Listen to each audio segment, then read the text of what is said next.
Ladies and gentlemen, it is my pleasure to tell you the Football Scoop podcast is back, and I couldn't be happier to have college football experts Zach Barnett, John Bryce, Doug Samuels is on with us this morning. Let's go. We got the whole squad. Gentlemen, it was an incredible weekend of college football. I could start anywhere, but I feel like I got to start with John Bryce. John Bryce, Notre Dame, Ohio State, the whole country was watching. Honestly, I mean, Ryan Day says the whole country versus Ohio. He might have been right. And they have 10 guys in the field for the last two plays. Come on, man. Not one, not two.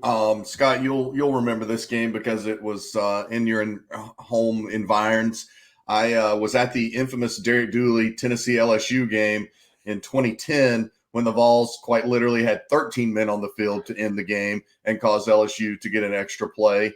And then the LSU running back, I believe, that went on to play for the Patriots ran right over Nick Gervais, and Tennessee lost on the final play. I was in Notre Dame Stadium Saturday night when not once but twice, coming out of a timeout, Notre Dame had just 10 men on the field. They effectively defended a sideline pass to Marvin Harrison Jr.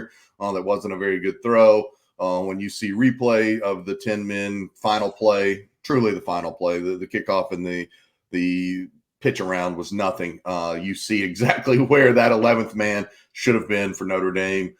Quite simply, an inexcusable mistake at that stage of the game. It's no longer Marcus Freeman's first year. And an inexcusable mistake coming out of a timeout for back-to-back plays in that kind of setting. I don't understand it. We gave Florida a hard time to begin this season when they were flagged for illegal procedure on a punt because two players had the same number on during the same play. We know how large Florida's staff is. We have to hold Notre Dame to a same account right here. Just a really, really poor scene for the way that game ended, for a classic game to end like that. Ohio State probably scores anyway, but I talked to some Ohio State reporters who believe that the Buckeyes' short yardage troubles would have been very interesting had Notre Dame actually had 11 men on the field. Agreed. So at some point in the first half, I recall I was about to tweet, Jared Parker's calling a really good game. And then I was like, but they have no points. So maybe I shouldn't do that.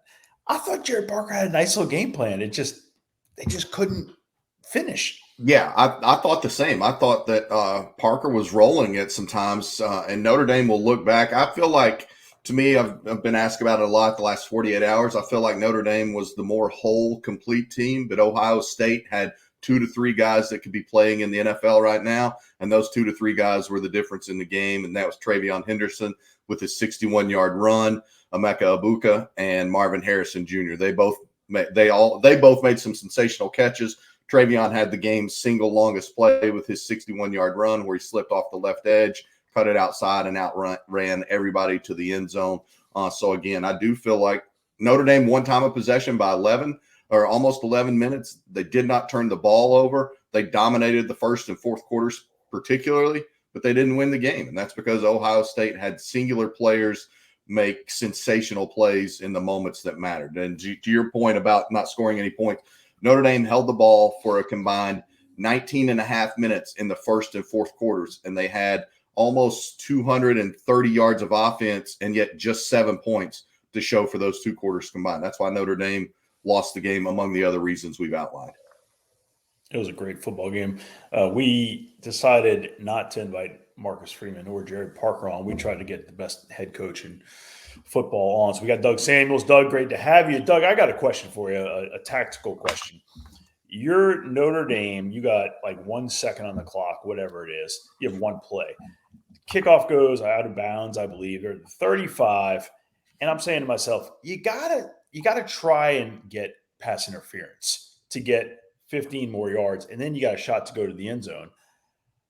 And they do the stupid, I'm going to throw it 5 yards, I'm going to lateral it, and get tackled, and it's just going to be dumb anyway. That's giving up. Why, you're a head football coach, why aren't you striving to do something to score? Doug, you might be muted. I am.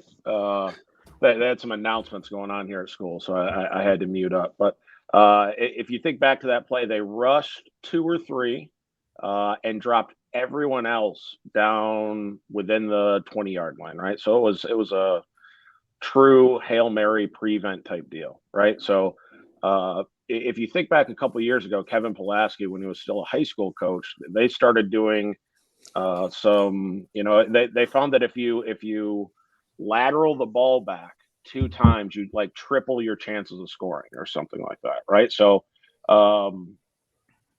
that came to mind. I've been in those late game situations where they back everyone 20 yards off, and we throw 3 straight little now screens and get an extra 25 yards. I don't think anyone would have criticized going for the big bomb Hail Mary, but that is like, number one, you're asking for a prayer of a pass interference call. You're Notre Dame. That prayers answered all the time. Come on. that is true. But you're not. Chances of you getting that call on the last play of the game to extend the drive and get another shot at it are just slim to none. I really didn't have any issue with the call. You lay it up short, you get a couple laterals in there, but those type of situations are either miraculous and the band storms the field and you run people over, and just disastrously with the Sam Hartman, throwing that ball forward, and it wasn't great. So it's a no win situation there. I'm not blowing my shoulder throwing it 60 in that case. I'm throwing a duck like 25 and having a linebacker inadvertently hit a tight end or a crossing receiver.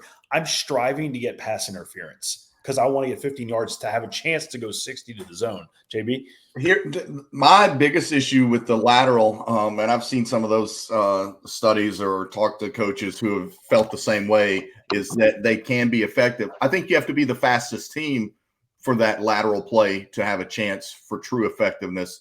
And I'm not sure that Notre Dame was the faster team Saturday night. They've narrowed the gap considerably, but I don't think that Notre Dame was in a position, unless they had some ingenious design that gets Chris Tyree coming out of nowhere in a straight line with a full head of steam. I don't think Notre Dame's the faster team in that situation.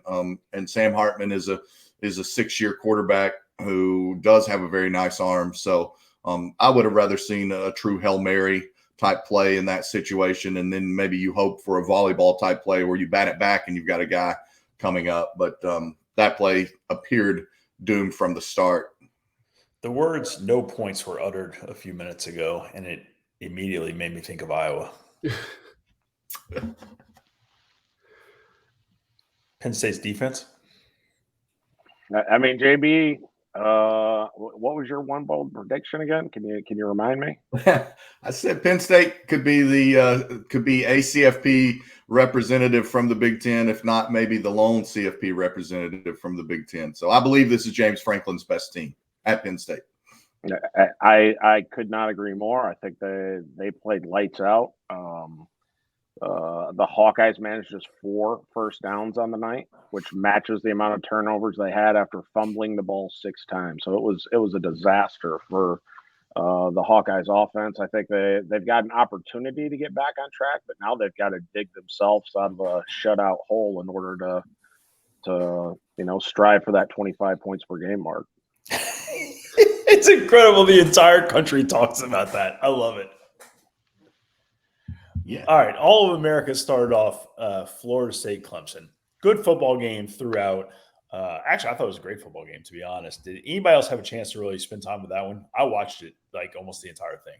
Yeah. Zach, did you catch that one or not really? Yeah, I did. Give me some thoughts there. Other than Florida State's receivers are playing out of their minds. Yeah, I mean, what we said moving forward or going into the game was that Clemson used to have arguably the best receiver group in the country, and they don't anymore. And in a overtime football game over the close margins, the Florida State's receivers, I thought, were the difference in the game, along with the sack that turned into the fumble. It drops Clemson into a really weird spot in the program where they're obviously not bad, but they're far, far from elite, and they're going to be striving to get back to the ACC championship game. Obviously, huge win for Mike Norvell. One of the keys going in, which I thought played out, was the Ohio State Notre Dame game, where Ohio State has all this big game experience, and Notre Dame has history of flopping in big moments. That played out, and Florida State was able to overcome that in a game where they were trailing for a good bit and on the road, adverse conditions, and had enough to come back and get it done. I thought it was an amazing moment for Mike Norvell in that program. The catch by, I want to say it's here 17 or 13 on Florida State, the big tall receiver. 113. That's Jordan Travis. 17. Unbelievable catch. This kid, he's who can cover him? Is he like You 6'7" shouldn't be able or something? to move. Yeah, you shouldn't be able to move at 6'7" like Johnny Wilson does. And Jordan Travis, man, God, that kid's got heart. Clemson had chances to put this game away. They were in control early. They had the crowd into it. The sack, fumble, scoop score on Cade Klubnik not only changed that game forever, you have to wonder what it does to Clemson's season and what it perpetuates big picture for that Clemson program. Look, I think the SEC absolutely is down this year. I don't think the ACC is particularly great either, even though there's some improved teams. Like I'm really intrigued by Duke coming up next weekend. We'll talk that later. But this is one of those years. Clemson has won it in the SEC for a couple of years now. If Clemson was in the SEC this year, I think that they would struggle to be a 500 team. I believe that. So I think Clemson is down. I think that their skill players are down with the exception of Will Shipley. They're not as fast defensively. They're certainly not as good in the secondary as they've been. And Zach's already enumerated that they're not what they used to be at the wide receiver position. I love the moment of only in college football where Clemson had the 31-year-old kicker that was going to be working finance in New York, whatever. And I mean, Sean McDonough is laying out the whole story, and he makes his first kick, and only in college football. And then here's the moment. Maybe it's best to not have a 31-year-old insurance, whatever he is, as your kicker in a major college football game. Life experience. How can you not like life experience in that kind of situation? Yeah, he knows real pressure. He just that was unfortunate. I want to just ever so briefly, like 5 seconds worth, jump back to Penn State, Iowa, just because Doug has that dazzling graphic every week. And Scott, you suggested on Sunday afternoon, we need to start adding how many they're going to have to score the following week to get up to 25. I did do the math yesterday, as amazing as that seems. They would have to score 41 points next week in week 5, whomever that's against, to get up to their 25 point per game average. That would give them 125 points on the season through 5 games. So they just need 41 points next week to be at the bare minimum average almost halfway through their season. Okay, it's going to be great when we get into like week 12 and they need like 114 points against the defense can only score so many times, guys. Y'all are asking a lot of a Hawkeye D. Whew. They've got Michigan State this weekend, so 41 points isn't that crazy. But I was writing that article yesterday, I started to think that same situation, Zach. Like, man, we need 114 points in these last 2 weeks, and I just picture in my head Kirk Ferentz going around to like the special teams offices and being like, hey, we might have to get a little creative this weekend to put 2 or 3 on. Like pull out all the stops, and it looks like a high school team playing a game they know they're going to win, and there's nothing to lose, and it could make for some fun. Yeah, Kirk Ferentz is going to be googling, can you score on a punt? Are punts worth points? And they don't even have to play Michigan or Ohio State this year, and they still aren't on track for it. JB just did his best to disparage the SEC and the ACC, but he wisely did not take any shots at the Pac-12 because Washington is hanging points on anybody. They might come score on JB next. Bryce, give me some thoughts on Washington's offense. UW's offense, how good? Zach, go ahead. So Michael Penix leads the nation in passing yards by over 50 per game. He's at 409. Shadur Sanders is next, 352. Okay, but he also leads the nation in yards per attempt, 11.9. He leads the nation in touchdown passes. Like, they're not throwing parallel passes or lateral passes and then just eating people alive with yak. Like, this is an NFL style. Like, we are pushing the ball down the field. You're not going to stop us. Lethal passing attack. And I ranked them number 2 in the country and thought long and hard about putting them number 1. Like, I think they are, at this moment, all due respect to Georgia, the best team in the country, the hardest team to defend in the country with the best collection of quarterback wide receivers in the country. And I mean, they're not a perfect football team, but they have an identity, and it's going to be really, really hard to beat this team because they're so sophisticated, so veteran, so experienced, so talented in their passing game that we're going to push the ball down the field, and we may not score this drive, but we're going to score enough on you that it's going to be really, really hard to beat us. Like, they are really good. Doug? Often, but not always. It's my observation that the SEC and the Big Ten have so much more depth, such that at the end of the season, they're still there. They're in the college football playoff, and they still got enough guys. The injury bug sometimes can take out a Pac-12 team, or just the grind of the season. Is Washington built for that? Can they win it all? I mean, that's a good question considering how deep the Pac-12 is. You know, I was looking ahead to schedules, and it's like, oh, this Utah has 4 ranked teams in their next 6, and USC has 5 in their next 7. It's like every Pac-12 team right now has a collection of ranked teams ahead of them.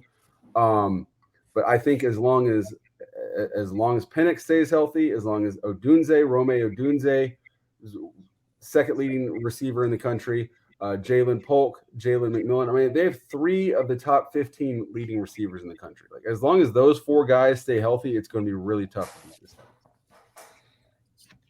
I thought Prime with the points was a pretty good bet. I was completely wrong. You guys all told me I was wrong. Oregon looked pretty darn good in that first half, huh? Oregon looked really, really good. I love Dan Lanning. I can't wait to hear Doug chime in on this because he's got much better perspective, and I think he first shared it in our Slack. I'd heard some people talking about it in the press box at Notre Dame, had not seen it yet until I looked at Doug's Slack message. But I loved Dan Lanning preaching substance over sizzle, basically, for the Oregon Ducks on Saturday. And if the two teams, one of them's got at least a bye week in there, if not both of them, but Oregon-Washington is October 14th. That's the same day that Southern Cal visits Notre Dame. That could be such a statement day for the Pac-12, and it's much closer than any of us would think, just a couple of weeks away. And again, I know that either Oregon or Washington one has an open date before those two meet, October 14th. But Oregon didn't really let up in the second half. They just didn't do as much, but they were up in complete command, 42-0, and just really sent a loud statement. I think the Pac-12, I've been saying it for a few weeks now, is the best conference in college football right now. I wouldn't discount Texas in the conversation with Georgia and Washington. The Pac-12's unfortunately going to have its best year in a couple of decades in its last year of existence. It's pretty ringing to hear the Pac-12 is the best conference in football right now because it's a horrendous conference. But the teams themselves are pretty good, right? There is no conference. Pac-2. Yeah, I mean, they have the best roster of quarterbacks in college football right now, and I don't think it's particularly close. Doug, I really want to hear from you. I felt like you had some strong thoughts on Dan Lanning, or at least some very staunch admiration for his approach there. Just when you finally did get to see it and then maybe saw also what he said at halftime and everything, just what's going through your mind as a coach? I was fired up. I get chills just talking about it. Like, Prime motivates his team in his own way that's authentic to him. And he's going to take any ounce of disrespect that he sees out there and spin it to his team and stand on that custom stage they built for him in their locker room to deliver his message. But Dan Lanning's doing the same thing, and those are typically situations that cameras aren't there for. They weren't there for 5 years ago or 10 years ago, and now they're there, and we all get to kind of bask in that moment a little bit. I think that's awesome. I will say a couple weeks ago, and my players here love Coach Prime. Like they eat his stuff up all the time, and I have to hear about it all the time. But we got into a game with the top team in our league a few weeks ago. We played a really good half. I found myself involuntarily quoting Coach Prime at halftime, like because I watch so much content. It's been absorbed and it's coming out organically at times. For that, I think is because I know our kids will respond to it, but part of it is that's the impact he's had on the coaching community. on a big stage already. And I'm not a huge Prime fan. I like some of the stuff that he does, but that goes to show how his impact is reaching people that aren't even necessarily fans. Quick hits, 2 other Pac-12 games. Utah's defense just owned Chip Kelly's offense, which I didn't think was all that possible. I thought Chip Kelly's offense was legit. And, boy, Utah looked good. And then Jake Dickert's squad. I mean, you're talking about 2 undefeated teams there, right? Utah and Washington State. That's impressive on both ends. I couldn't believe Washington State, after being in such command in that contest, had to hold on for a 3-point win. I believe they were up 35-14, if not even greater at one point in time. And so, but I did pick Wazoo in that contest. Really impressive game. I thought the home team would win. Oregon State's got an opportunity game this week, maybe Friday night against Utah. Utah has made it this far and notched a couple of good wins, particularly Florida and UCLA without Cam Rising. They thought he might be ready for the beginning of the season. So that Utah has survived this far without Cam Rising, I think has to encourage them, because he's due back really at any point in time. He was on the field pregame for that UCLA contest. As far as UCLA, I just don't think Dante Moore is quite ready or doesn't quite have the full supporting cast at UCLA to step in when the competition steps up. And that's a very established, very rooted Utah program that does have very quality depth. And I think that's what shined and proved the difference in that 14-7 Utes win. Yeah, if you're Kyle Whittingham, you've got to be giddy at how this season's set up for you. I mean, they're the 2-time conference champions, but they like to lay low. Obviously, Colorado has taken up 7% of the oxygen in the room, but they're USC, Oregon, Washington. We talked about all these programs, and there they are, just sitting undefeated, laying low, as about to get their starting quarterback back. Like, they have got to be ecstatic at how this season's played out so far. All right, contractually obligated to talk to the SEC. LSU has offense. Everybody knew. Defensive backs continue to be a hot mess. Do they have enough to get through the rest of the SEC? Any thoughts on that? No. Well, one of us picked them to win the national title, I think, in our one bold prediction. So I remember that bold prediction, and it was, look, they got Florida State. No one really knows what happens there. They can lose that game and still get there because they got enough to get through the SEC. Alabama's not great. If they beat Alabama, because, I mean, maybe I'm being crazy, naive, whatever. I think they get Ole Miss here. They got Auburn coming to Baton Rouge. Auburn is down. They got to win at Bama. It's a brutal one, but they beat them in Baton Rouge last year with a lesser team. And then you got A&M at the end, and they've got some other stuff in there, but it's very, very doable still. It's all still in front of them. I would take Alabama to win the West at this point. I mean, they're, for all of Jalen Milroe, for everything he's not, he can hit the deep ball. Alabama they might have the fastest receiving core in the country. So that game being in Tuscaloosa, I think I'm leaning Alabama. I think they have enough to emerge from that division. A&M, I might have been better with Max Johnson. Looks like we'll get a solid month of him with Wegman having a high ankle sprain. They're dangerous offensively when they want to be.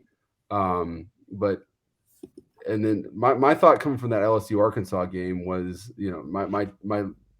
I wrote last year kind of evaluating the hiring class of 2020, I believe it was, and was kind of thinking, like, it was September 21 as good as it's going to get for Sam Pittman in Arkansas when they beat Texas, beat A&M in back-to-back weeks. And the further we get from that, the more that seems correct. Yeah, I mean, credit to Arkansas, the way that it played Saturday, the way that it responded early after a tough loss last week against BYU. KJ Jefferson is still really good, but Arkansas, maybe it was Scott, I can't remember, earlier in this podcast, talked about the depth that most SEC teams have. Arkansas does not have that depth right now, and I think that shines through, and I think that as this season goes on, we're going to continue to see some up and down performances from Arkansas, just because I don't believe the Razorbacks have the necessary depth. It's really hard going for recruiting almost always for Arkansas, especially now that Texas is back on the upswing. Oklahoma has been consistently good for so long, and NIL is making it that much tougher. On Arkansas has an NIL program. They're being active, but they're still a bit disadvantaged in some areas.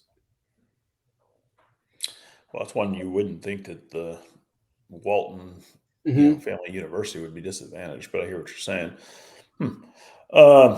Ole Miss, Alabama. Lane went in there feeling he had a pretty darn good shot, and Alabama their defense was stout, offense was enough.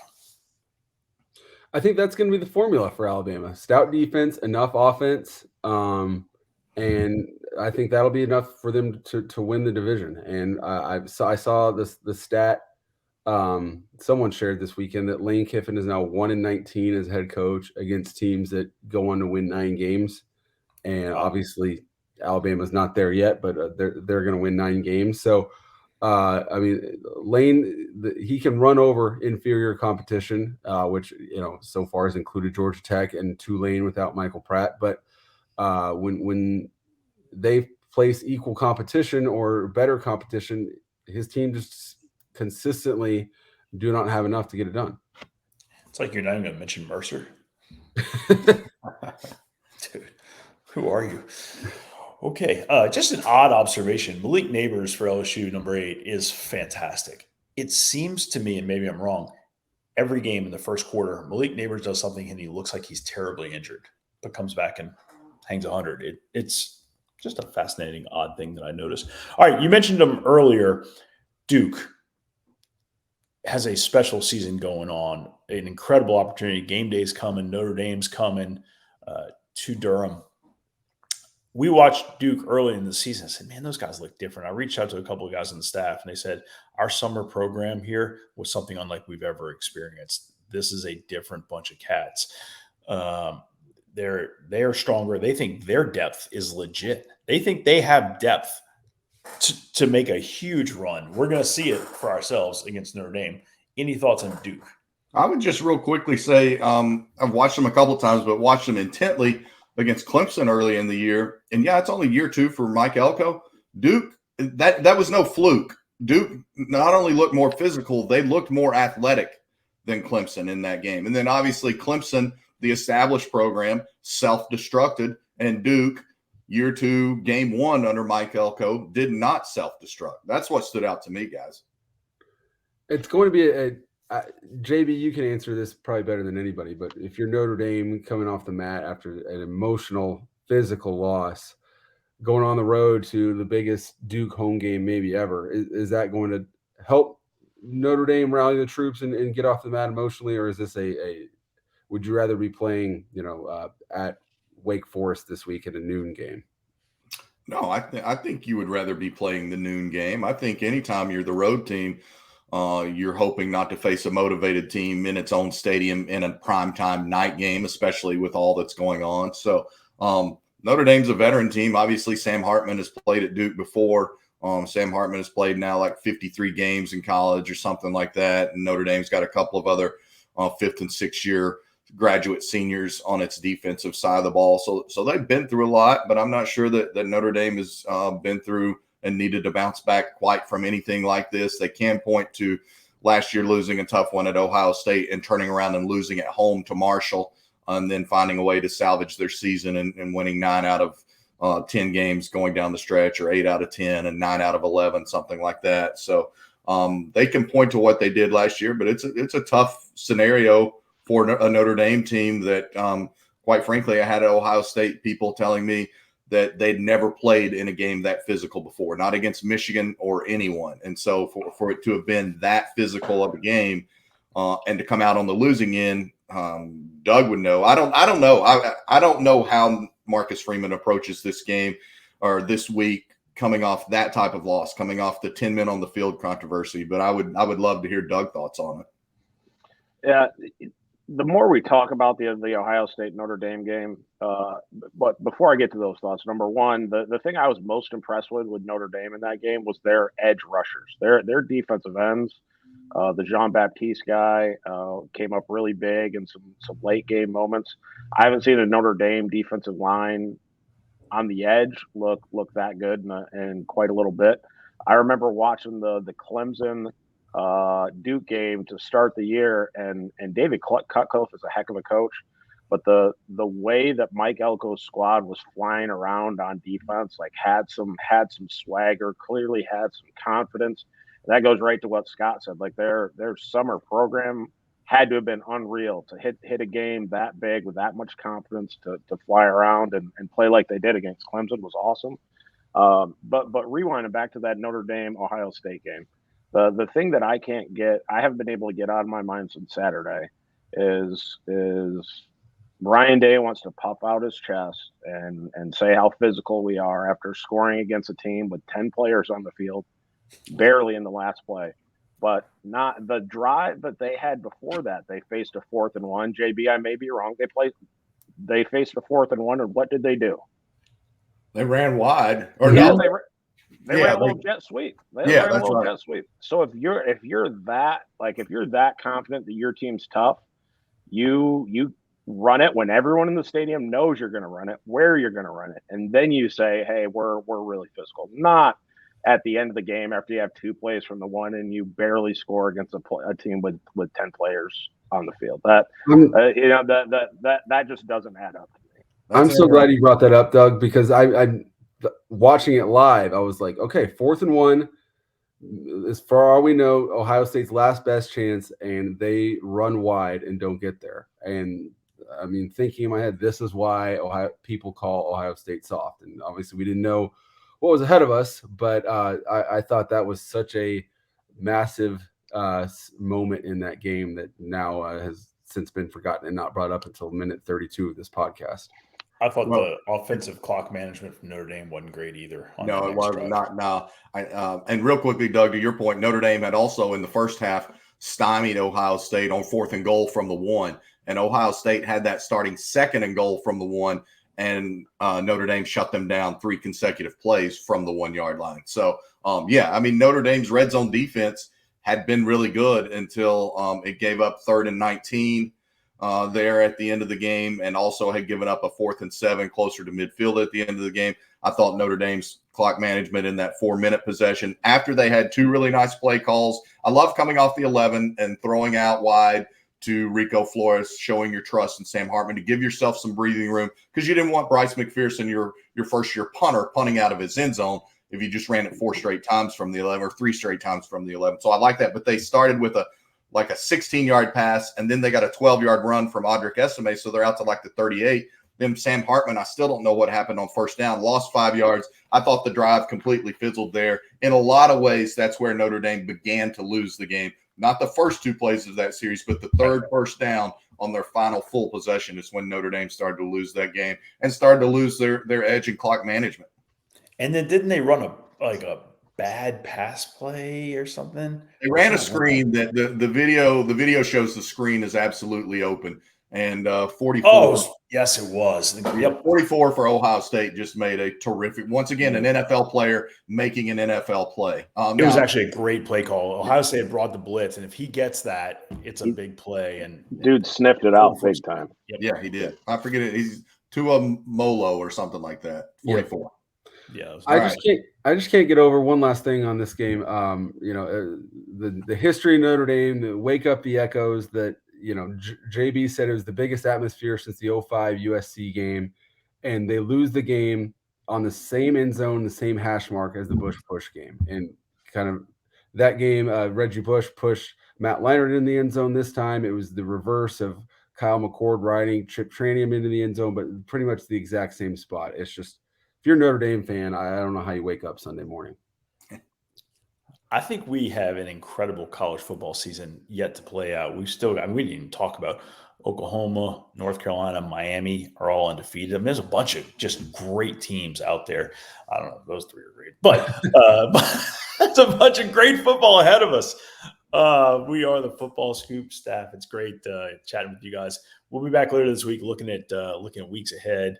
And lock in, boys. Great college football season. Thank you guys for your time today. Everybody have a great day.